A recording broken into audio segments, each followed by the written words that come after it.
तो हमारा माथा फट जाता, हम लोग सब मर जाता। ऐसा पुलिस का सामने में हुआ, हम कभी ऐसा हमला नहीं देखा। क्या कर रहा है? इतना पुलिस बीजेपी को प्रोटेक्शन दे रहा है। आप कैसी अभी कैसी है?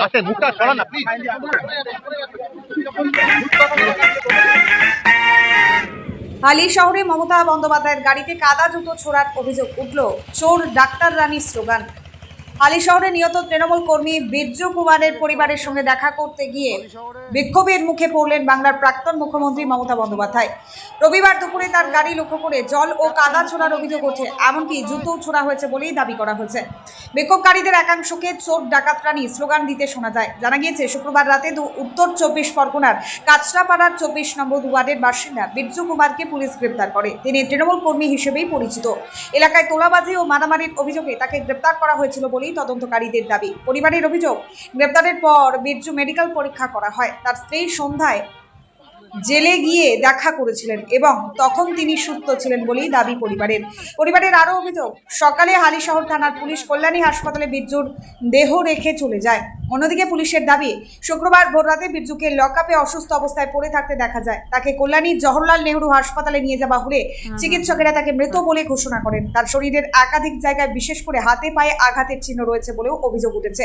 এই ঘটনার পর নিহত তৃণমূল কর্মীর পরিবারের সঙ্গে দেখা করতে হালিশহরে যান মমতা বন্দ্যোপাধ্যায়। তার সঙ্গে ছিলেন কল্যাণ বন্দ্যোপাধ্যায়, দোলা সেন ও উপাসনা চৌধুরী। সেখানে প্রবল বিক্ষোভের মুখে পড়েন তিনি। তবে বিক্ষোভের মধ্যেই নিহত কর্মীর স্ত্রীর সঙ্গে দেখা করেন মমতা বন্দ্যোপাধ্যায়।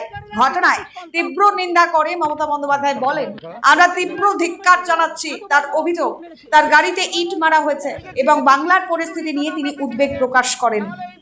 অন্যদিকে কল্যাণ বন্দ্যোপাধ্যায় এই ঘটনাকে পরিকল্পিত চক্রান্ত বলেই অভিযোগ করেন। পুলিশ হেফাজতে তৃণমূল কর্মীর মৃত্যুর ঘটনায় ডিজি ও কলকাতার পুলিশ কমিশনারের ইস্তফার দাবিও জানান তিনি। ঘটনাকে কেন্দ্র করে হালি শহরের রাজনৈতিক উত্তেজনা আরও বেড়েছে। বীর্যু কুমারের মৃত্যুর প্রকৃত কারণ এবং তার শরীরে থাকা আঘাতের চিহ্ন নিয়ে তদন্তের দিকেই এখন নজর। রাস্তায় বিজেপিকে জোগাড় করে এখানকার লোকাল আইসি, যিনি এই হত্যাকাণ্ডের ঘটনায় ইনভলভ, যিনি হত্যাকাণ্ডে ইনভলভ, তিনি নিজে বাইরে থেকে বিজেপি তারা আমাদের গাড়িতে অশ্রাব্য গালিগালাজ এবং এত বড় বড় ইট মেরেছে। আপনারা গাড়িটা দেখুন, পুরো গাড়িতে ইট মারতে